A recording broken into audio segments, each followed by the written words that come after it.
Hey everyone, today we're going to show you how to quickly and easily group and ungroup dates in a pivot table.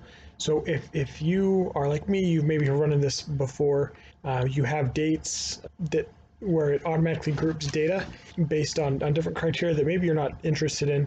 It's very, very easy to use. If you have the pivot table selected, all you have to do is click on Analyze and then click on the dates, and you can click on Ungroup, and this will expand. So if you look at my data sheet, all the data I have is weekly data, and that's what I'm interested in seeing here, is that weekly data.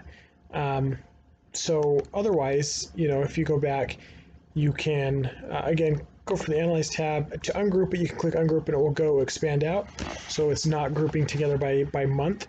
Or you can click on Group Selection, and it will show you can go through and give criteria on how you want those dates to be reflected in your pivot table. So let's say maybe you don't want it by monthly, but you want it by quarters. You can go ahead and click on quarters as well, and then it's going to expand it out. Right now it's drilled down, but if you were to minimize or click on the minus button there, it's just going to suck everything up into a quarterly view, so you can see exactly what your sales have been each quarter. So again, very easy if you want to ungroup, if you're not interested in quarter, but you want to just see what the actual data shows that you are pulling from that pivot table.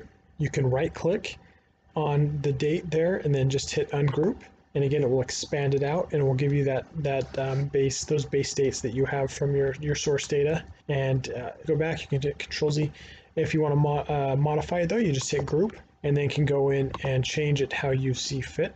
So if you did want to look at months, you just make sure that the month piece selection is selected there, and just hit OK.